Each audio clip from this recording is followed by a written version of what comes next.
નમસ્કાર, ન્યૂઝ બુલેટિનમાં આપનું સ્વાગત છે। હું છું પંકજ શર્મા। શરૂઆત મહાઠગથી। મહાઠગ ભૂપેન્દ્ર ઝાલાને લઈ મોટા સમાચાર આવી રહ્યા છે। ભૂપેન્દ્રનું છેલ્લું લોકેશન મધ્યપ્રદેશ હતું। હાલ ભૂપેન્દ્ર ઝાલાનો મોબાઈલ બંધ છે। સીઆઈડી ક્રાઇમે તપાસ માટે 4 ટીમ બનાવી છે। એક ટીમ રાજસ્થાનમાં તપાસ માટે રવાના થયેલી છે। પરિવારના નામે ખરીદેલી મિલકતો હવે સીઝ કરવાની કાર્યવાહી હાથ ધરાશે। તો ભૂપેન્દ્ર ઝાલા જેનું છેલ્લું લોકેશન મધ્યપ્રદેશ મળ્યું છે અને અલગ અલગ 4 ટીમો તેને શોધવા માટે તપાસમાં લાગેલી છે। એક ટીમ રાજસ્થાન પણ રવાના થઈ ગઈ છે। એક ટીમ મધ્યપ્રદેશમાં પણ તેની તપાસ કરી રહી છે।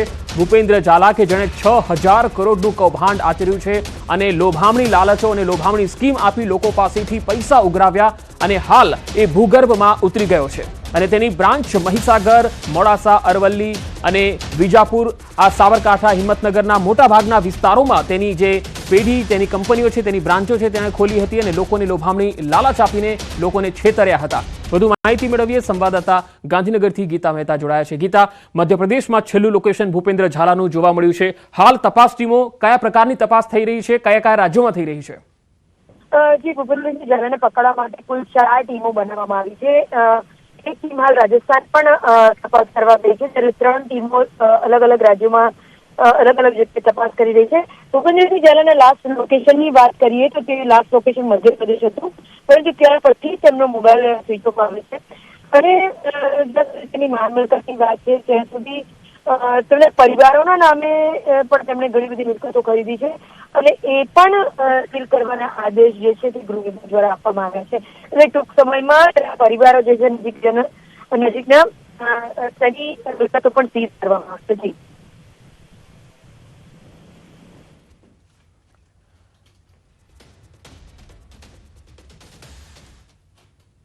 તો બીઝેડ ગ્રુપે કરેલા કરોડોના કૌભાંડ મામલે સીઆઈડી ક્રાઇમે 7 આરોપીઓની ધરપકડ કરી। ત્યારે ઝડપાયેલા 7 આરોપી પૈકી એક આરોપી હિંમતનગરના મહેતાપુરા વિસ્તારનો રહેવાસી છે। આરોપી આશિક બીઝેડ ગ્રુપની ઓફિસમાં 8000માં નોકરી કરતો હતો। બીઝેડ ગ્રુપનું સાબરકાંઠા, અરવલ્લી સહિત રાજસ્થાનમાં એજન્ટોનું રોકાણકારો સાથે એક મોટું નેટવર્ક હોવાની પણ શક્યતા છે। ત્યારે છેલ્લા 4 દિવસથી સીઆઈડી ક્રાઇમની ટીમે સાબરકાંઠા, અરવલ્લી સહિત રાજસ્થાનમાં ધામા નાખ્યા છે। હજુ પણ કેટલાક એજન્ટો ભૂગર્ભમાં ઉતરેલા છે, જેને ઝડપી લેવા સીઆઈડી ક્રાઇમે તપાસ તેજ કરી છે।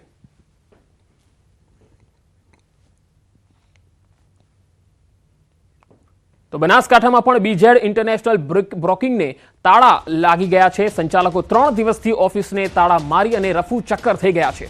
પાલનપુરના ગઠામણ પાટિયા પાસેના બ્રોકિંગને તાળા લાગી ગયા છે। બનાસકાંઠામાં પણ રોકાણકારો રાતા પાણીએ રોઈ રહ્યા હોવાની આશંકાઓ છે, કારણ કે બીઝેડની ઓફિસને તાળા વાગ્યા છે। સંચાલકો ફરાર છે। 1 વર્ષથી વધુ સમયથી અહીંયા આ ઓફિસ ધમધમતી હતી, જે પાલનપુરમાં હતી અને ઘણા બધા લોકોએ તેમાં રૂપિયા રોક્યા હતા અને હવે તેમણે પોતાના રૂપિયા કેવી રીતે પાછા મળશે તેની ચિંતા પણ સતાવી રહી છે। તો મહાઠગ ઝાલાનું વધુ એક વૈભવી ફાર્મ હાઉસ જોવા મળ્યું। અરવલ્લીના મોડાસા રોડ પર વૈભવી ફાર્મ હાઉસ છે। અહીંયા લીંભોઈ પાસે 50 લાખની કિંમતનું અદ્યતન ફાર્મ હાઉસ છે। જુલાઈ મહિનામાં જ લાખોની ડીલ થઈ હતી। મોડાસા હિંમતનગર રોડ પર આવેલું છે આ ફાર્મ હાઉસ।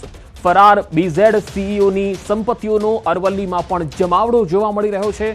કરોડોના કૌભાંડી મહાઠગ ઝાલાનું આ ફાર્મ હાઉસ છે।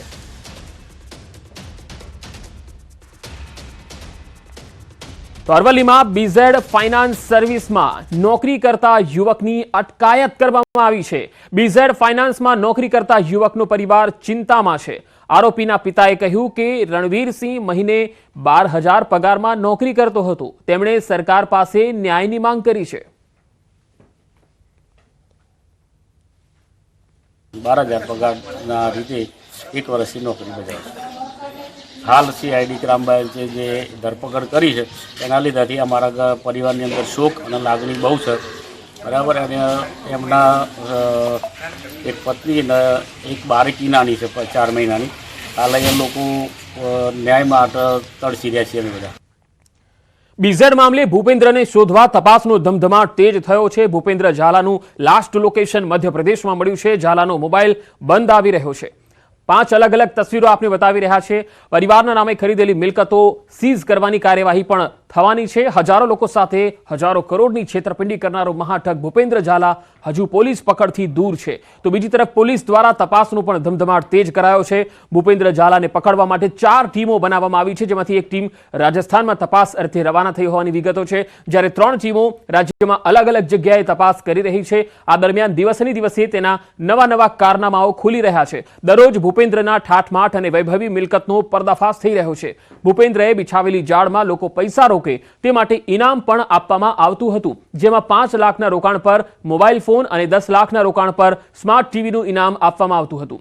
આ સ્કીમ વર્ષ 2016 થી ચાલતી હતી। 2020માં સમગ્ર ગુજરાતમાં ઠગાઈની જાળ બિછાવવામાં આવી હતી। 5 અલગ અલગ તસવીરો આપણે બતાવી રહ્યા છીએ, જેમાં એક વૈભવી ફાર્મ હાઉસ છે જે અરવલ્લીમાં છે, તો સીઆઈડીની તપાસ પણ ચાલી રહી છે અને ભૂપેન્દ્ર હાલ છેલ્લું તેનું જે લોકેશન છે એ મધ્યપ્રદેશમાંથી સામે આવ્યું છે। હવે વાત ખ્યાતિ હોસ્પિટલ કાંડની। અમદાવાદમાં ખ્યાતિ હોસ્પિટલ કેસમાં એક ખુલાસો થયો છે। સીઈઓ ચિરાગ રાજપૂતે ખોલ્યું છે વધુ એક ક્લિનિક। કેશવબાગ વિસ્તારમાં ક્લિનિક ખોલ્યું હતું hope for heart EECP clinic. અહીંયા ધમધમતું હતું। છેલ્લા કેટલાય સમયથી આ કાર્યરત હતું। વર્ષ 2022થી આ કાર્યરત હતું, પરંતુ હાલ આ ક્લિનિક બંધ હાલતમાં છે।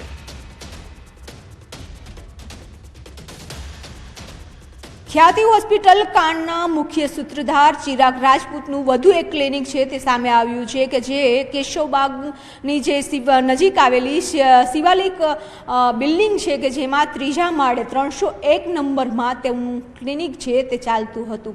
હોપ ફોર હાર્ટના નામે આ ક્લિનિક ચાલી રહ્યું હતું। ચિરાગ રાજપૂતનું છે 2022માં અહીં ક્લિનિકની શરૂઆત કરી હોય તેવું અત્યારે જાણવા મળી રહ્યું છે સૂત્રો પાસેથી, પરંતુ અત્યારે જે ચિરાગ રાજપૂત ઉપર તપાસ ચાલી રહી છે આ ક્લિનિક પણ બંધ હાલતમાં છે। 301 અને 302 આ 2 રૂમ હતા કે જ્યાં તેઓનું ક્લિનિક છે તે ચલાવવામાં આવતું હતું। આ બંને રૂમ અત્યારે બંધ હાલતમાં છે। અહીં જો કે કોઈ સર્વન્ટ કે નર્સ કોઈ જ લોકો અહીં જોવા મળતા નથી, એટલે અત્યારે તપાસનો ધમધમાટ ચાલી રહ્યો છે। તપાસ તેજ થઈ રહી છે અને તેઓના તમામ ઉપર કાર્યવાહી છે તે કરવામાં આવી રહી છે। ત્યારે પછી એક કાંડ જોવા મળી રહ્યા છે, તો સાથે સાથે તેઓના જે ક્લિનિક ચાલતા હતા તેઓનું પણ અત્યારે માહિતી છે તે મળી રહી છે। કેમેરામેન હિરેન શાહ સાથે વિપુ પટેલ, ન્યૂઝ 18 ગુજરાતી, અમદાવાદ।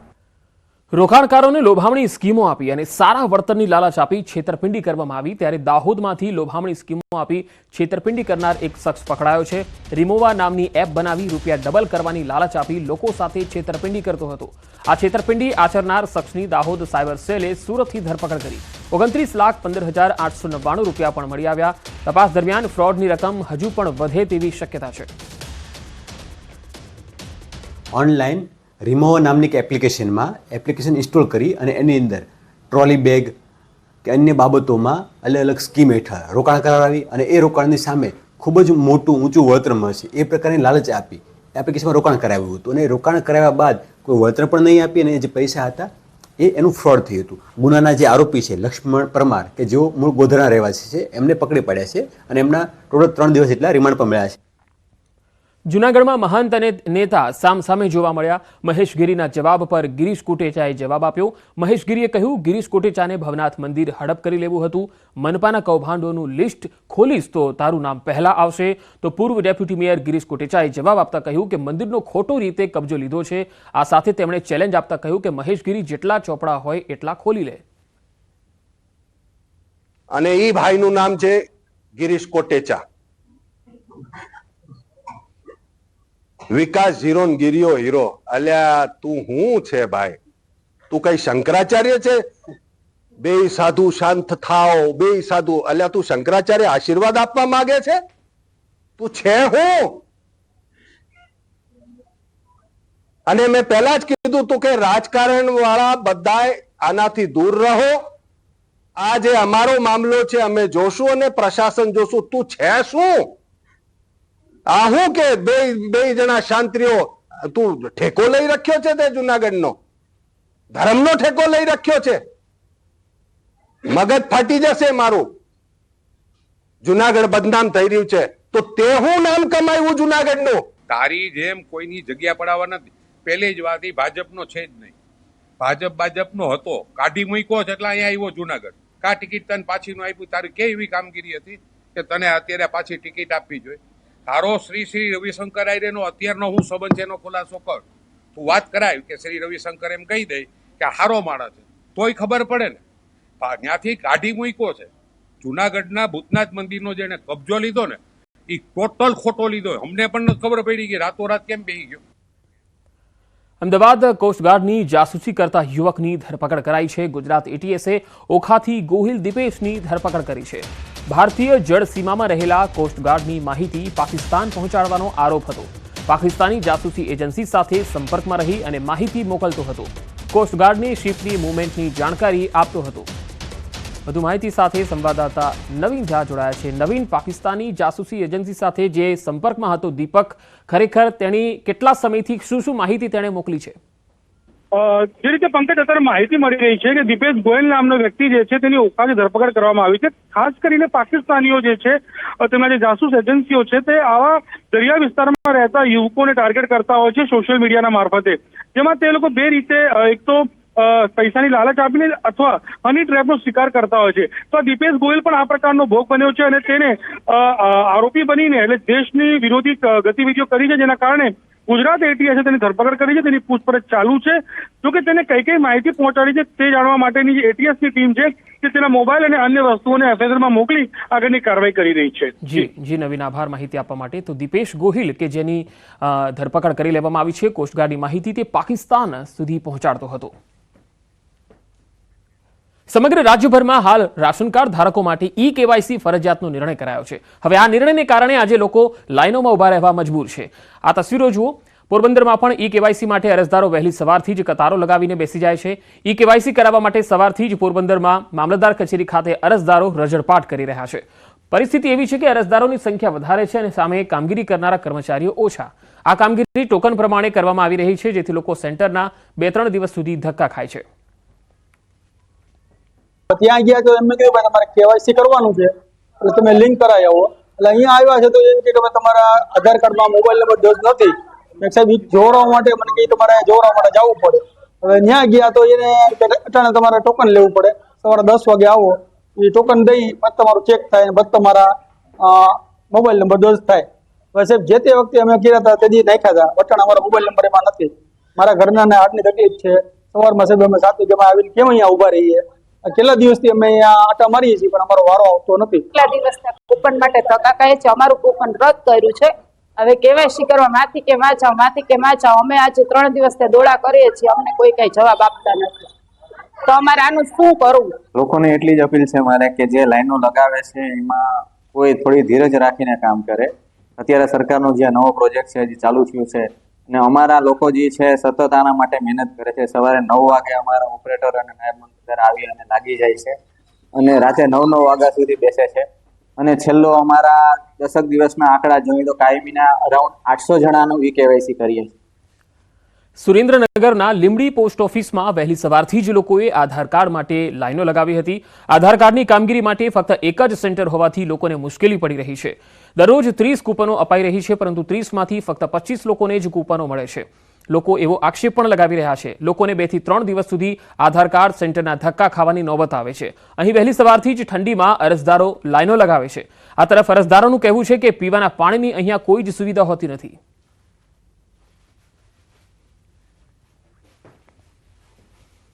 કચ્છ જિલ્લાના ભચાઉમાંથી ફરી એકવાર ડ્રગ્સ પકડાયું. 1 કરોડ અને 47 લાખના કોકાઈન સાથે 4 લોકોને ઝડપી પાડ્યા. આરોપીઓ પંજાબથી કચ્છ ડ્રગ્સની ડિલિવરી કરવા આવ્યા હતા. આરોપીઓ કારમાં કચ્છ તરફ આવી રહ્યા હતા ત્યારે એસઓજી પોલીસે ઝડપી લીધા. 142 ગ્રામ કોકાઈન સાથે 2 મહિલા અને 2 પુરુષની ધરપકડ કરાઈ. મહિલાઓની પૂછપરછ દરમિયાન પંજાબ કનેક્શન પણ સામે આવ્યું. આરોપીઓ ભાઈ બહેનની મદદથી ડ્રગ્સની ડિલિવરી કરતા હતા. તમામ આરોપીઓ પણ પંજાબના ભટિંડાના હોવાનું સામે આવ્યું. જેમાં લગભગ 147 ગ્રામ જેટલું કોકેન મળી આવેલ છે, જેમની આંતરરાષ્ટ્રીય માર્કેટમાં જે કિંમત છે 1 કરોડ 47 લાખ જેટલી છે. અને જે ગાડી હતી એ ગાડી હરિયાણા પાસિંગની હતી અને એમાં ટોટલ 4 લોકો બેઠેલા હતા. એ 4 પંજાબના ભટિંડાના છે અને ત્યાંથી જે માલ છે એ અહીંયા કચ્છ બાજુ ડિલિવર કરવા આવેલા હતા. સુરતમાં ગૌચરની 100 કરોડની જમીનનું કથિત કૌભાંડ સામે આવ્યું. રૂપિયા 1.70 કરોડની સ્ટેમ્પ ડ્યુટી ભરી ગૌચરની જમીનનો 24 કરોડનો દસ્તાવેજ બનાવ્યાની ફરિયાદ છે. જમીનનો મોટો વહીવટ સંસ્થાના પદાધિકારીઓ અને જમીન માફિયાઓએ કર્યાનો આક્ષેપ લાગ્યો છે. આ જમીન મગોબ ગામના સમસ્ત સંસ્થાના નામે હતી, જેમાં મગોબ ગામ સમસ્તના વહીવટ કરતા રાજેન્દ્રસિંહ પ્રતાપસિંહ ગોહિલ અને સંસ્થાના અન્ય 5 લોકો નકલી ઠરાવ ઉભો કરી કરોડો રૂપિયાની જમીન વેચી નાખવામાં આવી. હવે રાજેન્દ્રસિંહ ગોહિલ અને જમીન લેનાર કેતનસિંહ ગોહિલ તેમજ મહેશભાઈ બારોટ સામે તપાસ કરવામાં આવે તેવી માંગ ઉઠી છે. આ મામલે મુખ્ય નિયંત્રણ મહેસૂલ અધિકારી, સુપ્રિન્ટેન્ડન્ટ ઓફ સ્ટેમ્પ્સ અને નોંધણી સર નિરીક્ષકે મામલો ગંભીર હોવાનું જણાવ્યું. જે અધિકારીએ દસ્તાવેજ કર્યો છે તેની સામે તપાસ કરવામાં આવશે એવું પણ જણાવ્યું. અમદાવાદ આરટીઓ સર્કલ નજીક ડિમોલિશનની કામગીરી થઈ. મેટ્રો બ્રિજ નીચે દબાણ હટાવવાની કામગીરી હાથ ધરવામાં આવી. એએમસીના અધિકારીઓએ પોલીસ બંદોબસ્ત સાથે ડિમોલિશનની કામગીરી શરૂ કરી.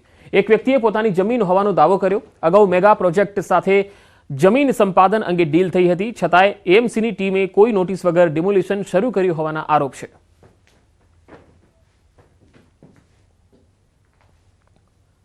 કચ્છ જિલ્લાના ભુજમાંથી અજાણી મહિલાનો મૃતદેહ મળ્યો. ભુજના દંતેશ્વર મહાદેવ મંદિરની પાછળથી મહિલાનો મૃતદેહ મળ્યો. મોચીરાઈ રોડ પર કૂવામાંથી મહિલાનો મૃતદેહ મળી આવ્યો. ભુજ ફાયર વિભાગે મૃતદેહને બહાર કાઢ્યો. સમગ્ર મામલે પોલીસે વધુ તપાસ હાથ ધરી. સુરેન્દ્રનગરમાં 2 જૂથો વચ્ચે મારામારી થઈ. ચૂડાના મોજીદળ ગામે મારામારીની ઘટના. બંને જૂથ વચ્ચે તલવાર અને લાકડી વડે મારામારી થઈ હતી. હથિયાર વડે હુમલો કરતા 3 લોકો ઇજાગ્રસ્ત થયા. ઇજાગ્રસ્તોને સારવાર માટે હોસ્પિટલમાં ખસેડવામાં આવ્યા. ચૂડા પોલીસે ઘટના સ્થળે પહોંચી વધુ તપાસ હાથ ધરી હતી. તો હથિયાર વડે હુમલો કરતા 3 લોકો ઇજાગ્રસ્ત થયા છે. ચૂડા પોલીસ આ સમગ્ર મામલાની તપાસ કરી રહી છે.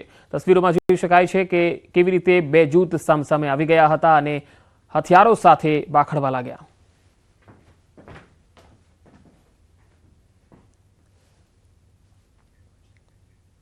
રાજ્યના વધુ સમાચારો પર નજર કરીશું. હાલ રોકાઈશું એક વિરામ માટે.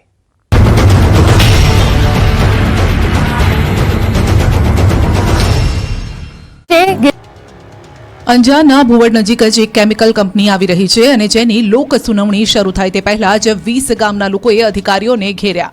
અંજારમાં ખાનગી કંપની માટે લોક સુનાવણી યોજાઈ, જેના વિરોધમાં 20 થી વધુ ગામના લોકો ભેગા થયા. ભુવડ, ખેડોઈ અને આસપાસના ગામના રહેવાસીઓએ આ કેમિકલ કંપનીનો વિરોધ કર્યો. લોકોએ મોટી સંખ્યામાં એકત્રિત થઈને લોક સુનાવણીનો વિરોધ કર્યો. લોક સુનાવણી રદ કરવાની માંગ સાથે સ્થાનિકોએ હલ્લાબોલ કર્યો. વિરોધ વચ્ચે પણ પ્રાંત અધિકારી ટસનામસ ન થયા અને સુનાવણી રદ ન કરતા લોકો વધુ ભડક્યા. સ્થાનિકોએ સુનાવણી સ્થળે જ ધરણા શરૂ કર્યા. અંદાજિત 700 થી 800 લોકોએ ઉગ્ર વિરોધ પ્રદર્શન કરતા પ્રાંત અધિકારી અને જીપીસીબી અધિકારીને પરસેવો છૂટી ગયો.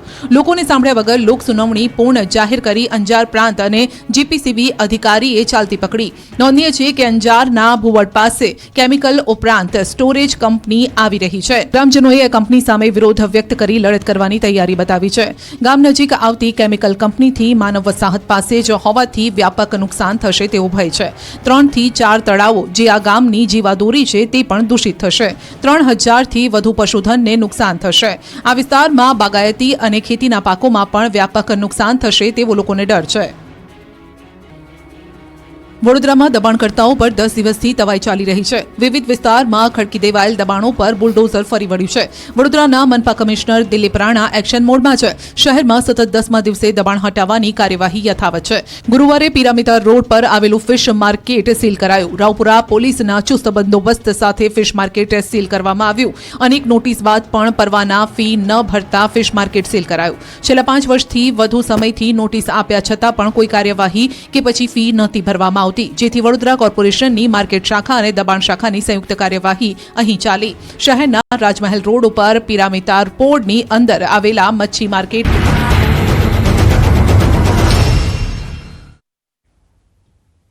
Welcome back. બંગાળની ખાડીમાં સાંજ સુધીમાં બનશે વાવાઝોડું, જે આવતીકાલે તમિલનાડુ પુડુચેરીના કિનારે ટકરાશે. હવામાન વિભાગની આગાહી છે કે 90 કિલોમીટરની ઝડપથી અહીંયા પવન ફૂંકાઈ શકે છે. તમિલનાડુમાં 3 દિવસ વરસાદનું રેડ એલર્ટ અપાયું છે. તમિલનાડુ સહિત 5 રાજ્યોમાં અતિભારે વરસાદની શક્યતા છે. પોરબંદરમાં ભર શિયાળે આંબામાં કેસર કેરી પાકતા લોકોમાં આશ્ચર્ય ફેલાયું. પોરબંદર માર્કેટિંગ યાર્ડમાં ખેડૂતે ઊંચા ભાવે શિયાળામાં પાકેલી કેરીની હરાજી કરી. મહત્વનું છે કે કેસર કેરીને ઉનાળુ ફળ ગણાય છે, ત્યારે માર્કેટિંગ યાર્ડમાં સુદામા ફ્રૂટ કંપની ખાતે એક બોક્સ કેસર કેરી એટલે કે 10 કિલો કેસર કેરી વેચાણ માટે આવી. આ કેસર કેરીનું હરાજી દરમિયાન 8,500 રૂપિયા જેટલા ઊંચા ભાવે વેચાણ થયું. 1 કિલો કેરીની 851 રૂપિયાના ઐતિહાસિક ભાવે વેચાણ થયું. આટલી વહેલી કેરીના આગમનની આ ઘટના ન માત્ર ગુજરાતમાં પરંતુ દેશમાં પ્રથમ ઘટના હોવાનું હરાજી કરનાર વેપારીએ જણાવ્યું. બીજી તરફ ખેડૂતે કહ્યું કે અમોએ દેશી ખાતરનો વધુ ઉપયોગ કર્યો અને વરસાદ પણ સારો હોવાથી આંબામાં વહેલી ફ્રૂટ થઈ. આવનાર સમયમાં પણ કેરીનો સારો ફાલ આવે તેવી આશા તેમણે વ્યક્ત કરી. કે સૌરાષ્ટ્ર ગુજરાતની અંદર આ માર્કેટની અંદર પોરબંદર માર્કેટમાં પહેલી કેસર કેરી આવી હશે એવું અનુમાન કરું છું. અને પોરબંદર જિલ્લા તરીકે ખેડૂત તરીકે પણ મને ખૂબ રાજીપો છે. અને અહીંયા અમે સુદામા જે ફ્રૂટ છે આપણે નીતિનભાઈ દાસાણી એમને ત્યાં અમે લઈને આવ્યા હતા. અમને 1 કિલોના 851 રૂપિયા ભાવ સૂજ્યો છે આ પહેલી કેરીનો. એટલે આમ 10 કેજીનો કહેવાય તો 8,500 રૂપિયા બોક્સ થયું છે. નોર્મલી કેરી આવે છે 3જા મહિનાથી સ્ટાર્ટ થાય છે. ગીરમાં 3જા 4થા મહિનાથી સ્ટાર્ટ થાય છે. પણ પોરબંદરની જગ્યા અનુકૂળ છે કેરીના પાક માટે બડા ડુંગરની. એટલા માટે આ કેરી 9મા મહિનાની ફૂટ હતી એટલે આજે આ બજારમાં આવી છે. વડોદરાના સાવલી તાલુકાના ખેડૂતો ચિંતામાં મુકાયા. રવિ પાકની સિઝન આવી ગઈ છે પરંતુ હાલ ખેડૂતો સિંચાઈના પાણી માટે વલખા મારે છે. રવિ પાકની ખેતી માટે કેનાલનું પાણી નથી મળતું. કેનાલ રિપેરિંગનું કામ મંથર ગતિએ ચાલી રહ્યું હોવાથી ખેડૂતો સિંચાઈના પાણીથી વંચિત રહ્યા છે. ડીઝલ પંપ વડે પાણી સિંચી અને પાક બચાવવા મજબૂર બન્યા. સાવલીમાં કપાસ, તમાકુ, શાકભાજી, ઘઉં, ડાંગર જેવા પાકોની વાવણી કરાય છે. ત્યારે ખેડૂતોએ વહેલી તકે કેનાલોમાં પાણી છોડવાની માંગ કરી. અત્યારે રવિ પાકનો સિઝન આવી ગયો છે. એના માટે સરકારને અમને વિનંતી છે, કેનાલની અંદર પાણી છે નહીં ને વહેલી તકે અમને પાણી આલી લે તો બહુ સારું છે. મોરબીમાં ફ્રૂટનો વેપાર કરતા એક શખ્સે સગીરાનું અપહરણ કરી દુષ્કર્મ આચર્યું. આમીન રહેમાન મીર નામના એક શખ્સે સગીરાને લલચાવી ફોસલાવી અપહરણ કરી અને દુષ્કર્મ આચર્યું. સગીરાના પિતાએ મોરબી તાલુકા પોલીસ મથકમાં ફરિયાદ નોંધાવી. તાલુકા પોલીસે આરોપી આમીન રહેમાન મેરની ધરપકડ કરી આગળની તપાસ હાથ ધરી.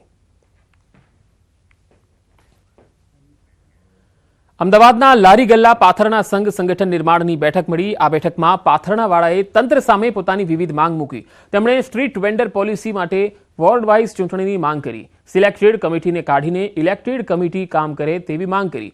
સાથે જ જ્યારે પણ સામાન ઉપાડવામાં આવે ત્યારે કોઈ પણ ચાર્જ લેવામાં ન આવે તેવી માંગ કરી. આ તમામ માંગ સાથે 1 ડિસેમ્બરના રોજ લારી ગલ્લા પાથરણા સંઘના 10,000 લોકો એએમસી કચેરીનો ઘેરાવ કરશે અને વર્ષ 2026માં કોર્પોરેશનની ચૂંટણીમાં 1 લાખ લોકો મત ન આપે તે માટે માંગ કરશે. આજે અમદાવાદ શહેરના 15 થી 20 વિસ્તારના મુખ્ય આગેવાનોની કમિટી પણ બનાવાઈ. 10,000થી વધારે લારી ગલ્લાના પાથરણાવાળા મ્યુનિસિપલ કમિશનર દાણાપીઠનો ઘેરાવ કરવાના છે. અને 2026માં જે કોર્પોરેશનની ચૂંટણી આવી રહી છે એમાં અમદાવાદના 1 લાખ લારી ગલ્લાના પાથરણાવાળા તો કોઈ પણ સંજોગોમાં જે તે સરકાર અમારી વાત કરશે એને વોટ આપશું. જે સરકાર અમારી વિરોધી અમારા ધંધા છીનવી રહી છે અમે કોઈ પણ સંજોગોમાં વોટ નહીં આપીએ. વડોદરામાં MS યુનિવર્સિટીની વધુ એક ગંભીર બેદરકારી સામે આવી. ચીફ ગેસ્ટના સમયના ભાવે પદવીદાન સમારોહ ટલ્લે ચડ્યો. હજારો વિદ્યાર્થીઓ ડિગ્રીથી વંચિત રહ્યા. ચીફ ગેસ્ટના નામના અન્ય વિકલ્પનો વિચાર કરવાને બદલે સત્તાધીશો પદવીદાન સમારોહના આયોજનમાં જ વિલંબ કરી રહ્યા છે. સત્તાધીશો ચીફ ગેસ્ટ તરીકે કયા મહાનુભાવને આમંત્રિત કરવા માંગે છે એ પણ અસ્પષ્ટ છે. ગત જૂન મહિનામાં પરિણામો જાહેર કરવામાં આવ્યા હતા, જે બાદ પદવીદાન સમારોહની પ્રાથમિક તૈયારી પૂરી થઈ. ડિગ્રી સમયસર એનાયત કરવામાં ન આવે તો મેડિકલના વિદ્યાર્થીઓનું વર્ષ બગડી શકે છે. नहीं है, लेकिन ये देखिए ये यूनिवर्सिटी की नैतिक जवाबदारी होती है. उसमें कोई किसी को कहे और फिर वो काम किया जाए, ऐसा नहीं होता. यूनिवर्सिटी ऑलरेडी सितंबर महीने से हम लोग पूरी तरह से, आपको ये जान के खुशी का अनुभव होगा कि हमारे सारे के सारे रिजल्ट्स जून महीने में ही निकल गए थे. यानी कि उसके बाद से हम लोग कन्वोकेशन करने के लिए जो हमारी बेसिक तैयारी वो हम लोग पूरी कर चुके हैं. हम लोग बहुत शीघ्र ही हमारा जैसे ही चीफ गेस्ट का डेट फाइनल हो जाएगा. અંબાજીની સબ ડિસ્ટ્રિક્ટ હોસ્પિટલમાં બ્લડ સ્ટોરેજની શરૂઆત થઈ. ઇમરજન્સીમાં લોકોને લોહી મળી રહે તે માટે બ્લડ સ્ટોરેજ ખુલ્લું મુકાયું. પેથાણી બ્લડ બેંક સાથે ટાઈઅપ કરીને અંબાજીમાં બ્લડ ડોનેશન કેમ્પ યોજાયો, જેમાં હોસ્પિટલના સ્ટાફ સહિત મોટી સંખ્યામાં લોકોએ બ્લડ ડોનેટ કર્યું. કેમ્પસમાં 60થી વધુ બોટલ બ્લડ એકત્રિત કરાયું. હોસ્પિટલના સુપરિન્ટેન્ડન્ટે આ બ્લડ સ્ટોરેજ આદિવાસી સમાજના દર્દીઓ, પ્રસૂતાઓના મૃત્યુદરને ઘટાડવા અસરકારક સાબિત થશે તેવી આશા વ્યક્ત કરી. હોય તેમજ જે ડિલિવરીના દર્દી હોય તેને જરૂરિયાત પડે ત્યારે લોહી લેવા માટે એમને પાલનપુર જવું પડતું હતું. અને આ બ્લડ સ્ટોરેજ સેન્ટર ચાલુ કરવાના કારણે તેઓને જે સરકારની જે યોજના તેમજ PMJY યોજના છે તેમને સંપૂર્ણ ફ્રીમાં લોહી મળી રહેશે, જેના કારણે તેમનો મૃત્યુદર પણ ઘટી શકશે અને જરૂરિયાતવાળા દર્દીને આપણે લોહી પણ પૂરું પાડી શકીશું. રાજ્ય સરકારે કરેલા ઠરાવનું આખરે સુરત પાલિકાએ અમલીકરણ કર્યું. રાજ્ય સરકાર દ્વારા વર્ષ 2022માં એક ઠરાવ કરાયો હતો, જેમાં સંસ્થાઓને ગુજરાતી ભાષામાં સાઇન બોર્ડ અને દિશા નિર્દેશ બોર્ડ લગાડવા નોટિસ અપાઈ હતી. મહાનગરપાલિકાના જે પણ વિસ્તાર છે અને અન્ય મહાનગરપાલિકાઓ છે એમાં જે પણ સાઇન બોર્ડો હોય, દુકાન પર જે નામો લખેલા હોય, નામ હોય, દિશા નિર્દેશ હોય, એ તમામ વસ્તુ એ ગુજરાતી ભાષામાં હોવા જોઈએ. એની માંગ મારી 2019થી હતી. મહિનાની 2022માં રમતગમત અને યુવા અને સાંસ્કૃતિક વિભાગ દ્વારા એક ઠરાવ કરેલો હતો. એ ઠરાવમાં એવું દર્શાવેલું હતું કે કોઈ પણ સરકારી કે અર્ધ સરકારી યુનિટ હોય, કોઈ પણ જાહેર સ્થળ હોય, નામ હોય, દિશા નિર્દેશ હોય, કોઈ પણ સૂચન હોય કે જાહેર સ્થળ પર જાહેરાત હોય કે અંગ્રેજી કે હિન્દીની સાથે સાથે ગુજરાતીમાં હોવું ફરજિયાત છે. પરંતુ સુરત મહાનગરપાલિકા આનો અમલ કરતી નહોતી. મ્યુનિસિપલ કમિશનરશ્રી આનો અમલ પર કરતા નહોતા. એટલે એ બાબતે એક ફરિયાદ એક લેટર દ્વારા મેં માનનીય મુખ્યમંત્રીશ્રીને લખેલો અને સુરત શહેરના અલગ અલગ વિસ્તારમાંથી 400થી વધુ પુરાવો એમની સમક્ષ રજૂ કરેલા. નામ લખેલા છે એ અન્ય ભાષામાં છે, માનો કે ઇંગ્લિશમાં કે હિન્દીમાં, તો સાથે સાથે ગુજરાતીમાં લખવા ફરજિયાત છે. આ મારી માંગ હતી અને સુરત મહાનગરપાલિકાએ આજથી એમનો અમલ કરવાનો શરૂ કર્યો છે.